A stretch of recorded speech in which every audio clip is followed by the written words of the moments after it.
ওই কবরের জমিনে তোমাকে আমাকে একা যেতে হবে।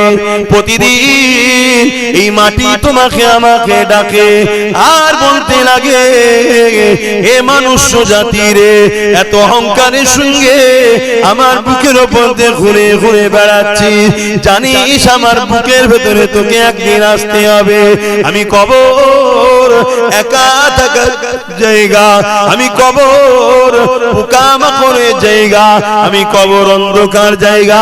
এই কবরে আসার আগে তৈরি হয়ে আয়, নচে তোর এখানে কিন্তু বড় কঠিন মুসিবতে পড়বি। এ যুবকেরা, তরুণেরা, বাপেরা, এখানে এতগুলো বাপ ভাই বসে আছে, মা বোনেরা দূরে দূরে আছে, কেউ কি বলতে পারবেন কালকে তো দূরের কথা, আজকে সূর্য ডুবার আগে আপনার জিন্দেগিটাও ডুবে যেতে পারে। অথচ আল্লাহ পাক কোরআনের মধ্যে বললেন, ওয়ালতানজুরু নাফসুম মা কদ্দামাত লিগাদ, প্রতিটা নফসের উচিত পরকালে বেশি বেশি করে ভাবা কি হবে আমার পরকালে। এই দুনিয়ার জিন্দেগি তো আসল জিন্দেগি নয়, আসল জিন্দেগির জন্য তো দুনিয়ার জিন্দেগিতে পরীক্ষা দিবার জন্য এসেছি। আসল জিন্দেগি যে জায়গায়, ওখানে দুটো জায়গা আছে, একটা হলো চিরশান্তির আর একটা হলো চির কষ্টের। যেমন যৌবনে যদি তুমি আমি মেহনত করে নি, তাহলে দুনিয়ার জমিনে তুমি আমি প্রতিষ্ঠিত হয়ে যাব। আর যদি যৌবনের সময় পড়াশোনা না করে খেলাধুলা করে যদি 20-30 বছর কাটিয়ে দিই, তাহলে কিন্তু পরবর্তী জীবনটা তোমার আমার বেকার হয়ে যাবে। এই দুনিয়াবি জিন্দেগিতে তুমি আমি যদি একটু কষ্ট করতে পারি, আসল জায়গা পরকালে, ওখানে তুমি আমি শান্তি পেয়ে যাব। আর এখানে যদি তুমি আমি আনন্দ ফুর্তির মধ্যে কাটিয়ে দিই, তাহলে আখিরাত তোমার আমার বরবাদ হয়ে যাবে। এ নওজওয়ানেরা, তরুণেরা, এ নবী পাকের প্রেমিকেরা, এরপরও বলে যে আল্লাহ তওবাকারীকে বড় পছন্দ করে। যারা অন্যায় করে ফেলেছে, যারা ভুল করে ফেলেছে, যারা অন্যায় হয়ে গেছে, ভুল খাতা হয়ে গেছে, এখনো সময় আছে, তওবা করে না। বাকি জিন্দেগিটা আমার রাসূলুল্লাহ দ্বীন ইসলামের পাহারাদার হয়ে কাটায়, বাকি জিন্দেগিটা আমার রাসূলুল্লাহর হয়ে গোলামি করে কাটায়, বাকি জিন্দেগিটা যিনি দিয়েছে তিনার দাসত্ব করে কাটায়। এ যুবকেরা, তরুণেরা, বাপেরা, আখিরাত বড় ভয়ানক হবে। তওবা করে নাও, তওবা করে নাও, কারণ আল্লাহ তওবাকারীকে বড় পছন্দ করে। আল্লাহ পাকের কাছে ক্ষমাটা চেয়ে নাও।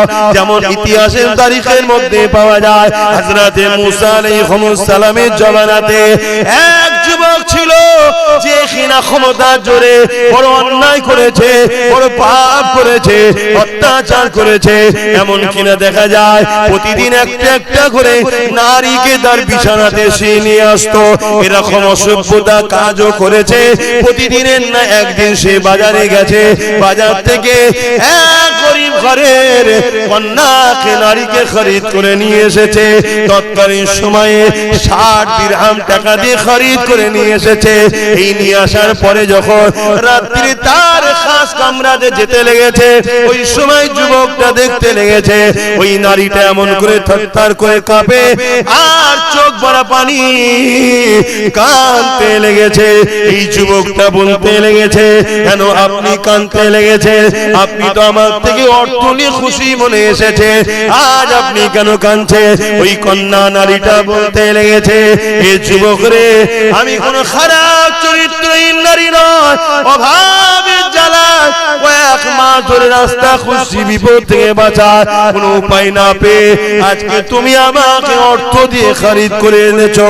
কিন্তু পাপের কাছে যখন আগিয়ে এসেছি, আমার আল্লাহ পাকের কথা মনে পড়েছে, আমার আল্লাহর ভয়েতে আমি কাঁদতেছি ও কাঁপতেছি।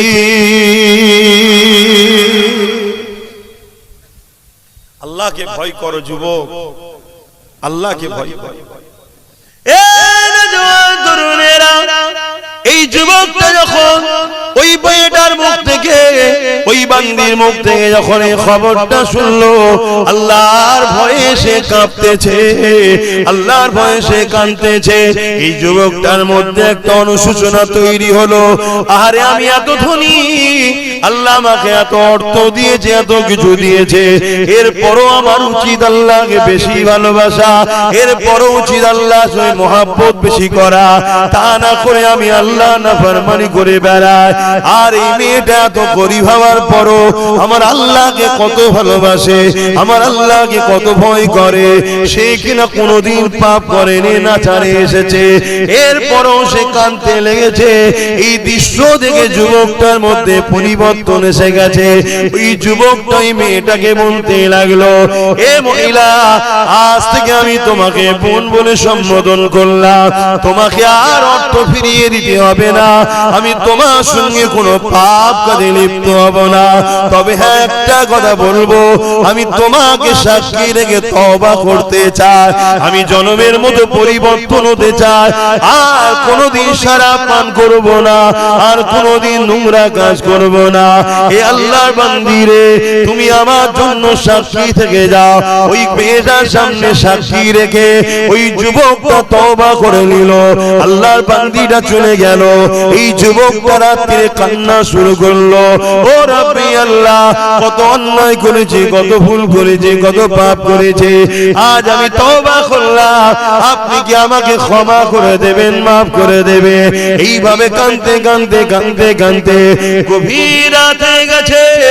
আরে ছেলেটা কাঁদতে কাঁদতে কখন বিছানাতে পিঠ দিয়ে শুয়ে পড়েছে। সূর্য উঠেছে, লোকেরা সবাই উঠতে লেগেছে, সূর্য উঠেছে, লোকেরা সব প্রতিবেশীরা উঠতে লেগেছে, সবাই ওই বাড়ির দিকে তাকিয়ে রয়েছে।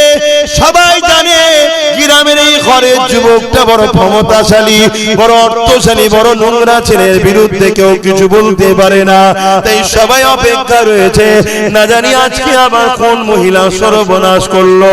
কিন্তু ঘরের দরজার গোড়ায় যারা আগিয়ে এসে যাবার পথ দিয়ে দেখতে লেগেছে, ঘরের দরজায় গায়েবী ভাবে লেখা হয়ে গেছে, গত রাত্রে যুবকটা আল্লাহ পাকের কাছে তওবা করে নিয়েছে।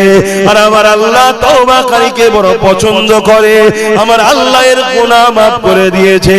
এর জানাজা যারাই মরবে, আমার আল্লাহ পাক তাদেরও গুনাহ মাফ করে দেবে। অর্থাৎ ওই যে কাঁদতে কাঁদতে ঘুমিয়েছে, ওই ঘুমটা ঘুম আর ছিল না, ওই ঘুমটা যুবকের জন্য মওত হলো। ওই যুবকটা কত সৌভাগ্যবান, মরণের আগে তওবা করে নিল, আল্লাহ তাকে মাফ করে দিল। আমি কখন মরবো আমি জানি, বলো আপনারা জানেন? আপনি কখন মরবেন কেউ জানে? কালকের অপেক্ষা নয়, আজকেই তওবা করুন। না, আবু জেহেলকে নবী কম চেষ্টা করেছে, নবী চেষ্টা করেছে। নবী যার মুখের কথা তো দূরের কথা, অন্তরে শুধু বলেছে আল্লাহ কাবাকে যদি কিবলা বানিয়ে দিতেন, মসজিদ আকসা থেকে মুখটা ঘুরিয়ে নিয়ে কাবাকে যদি কিবলা বানিয়ে দিতে, ইব্রাহিম নবীর বানানো ঘরটা, আমি রাসূলুল্লাহ বড় খুশি হতাম। নামাজের মধ্যে হৃদয়ের মধ্যে শুধু ভেসে উঠেছে, আমার আল্লাহ জিবরাইলকে পাঠিয়ে দিল, এ জিবরাইল জলদি করে যাও, আমার হাবিবকে যে জানিয়ে দাও আমি আল্লাহ আমার হাবিবের মনের আশাকে কবুল করেছে। দূরে কাত নামাজ পড়া হয়ে গেছে, এখনো দূরে কাত বাকি আছে, বাকি দূরে কাত আমার হাবিব যেদিকে খুশি আমি আল্লাহ বা সেদিকে খুশি। কাবার দিকে মুখ করে কিয়ামত পর্যন্ত এটাই কিবলা হয়ে গেল। যে রাসূলুল্লাহ মুখ দিয়ে বলেন অন্তরের মধ্যে উদিত হয়েছে, আল্লাহ সঙ্গে সঙ্গে নামাজের মধ্যে যে না 4 রাকাত হয়ে যায় পরে রক্ত থেকে হবে খলি, না না না বন্ধু, তুমি যখন চেয়েছো এখনই কিবলা বানিয়ে দিলাম। সেই রাসূলুল্লাহ আবু জেহেলকে কত বুঝিয়েছে, কত পরিবর্তনের জন্য চেষ্টা করেছে, কিন্তু আল্লাহ জানিয়ে দিয়েছে হাবিব যার অন্তরে আমি মোহর মেরে দিয়েছি সে কখনো পরিবর্তন হতে পারবে না।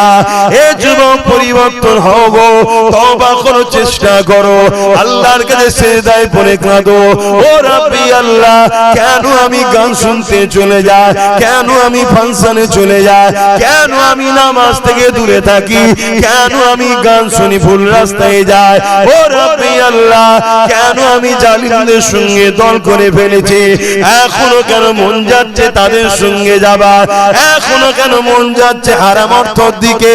এইভাবে আল্লাহর কাছে পানা চাও, সাহায্য চাও, কেননা আজ যদি তুমি সাহায্য না চাও, পানা যদি না চাও, মনে রেখে দিও ভাইদান ময়দানে মাশরটা বড় ভয়ানক হবে, যেদিনে তোমার পাশে কেউ দাঁড়াবার থাকবে না, ওই দিনে তোমার ফের কথা বলারও কেউ থাকবে না, ওই দিনে কারো কোনো জোর চলবে না। আমার আল্লাহ শুধু বলে দেবে যাও তোমাকে আমি জান্নাতি করে দিলাম, রুকারও কেউ থাকবে না। আর যাকে বলবে যাও তোমাকে জাহান্নামী করে দিলাম, ওই জায়গাতে কোনো রকম আর গুঞ্জাইশ চলবে না। পা দুটো আসমানের দিকে করে জমিনের দিকে পা করে দিয়ে মাথা করে দিয়ে ঘিসড়ে ঘিসড়ে জাহান্নামে নিয়ে যাওয়া হবে। এ যুবক আল্লাহকে ভয় করো।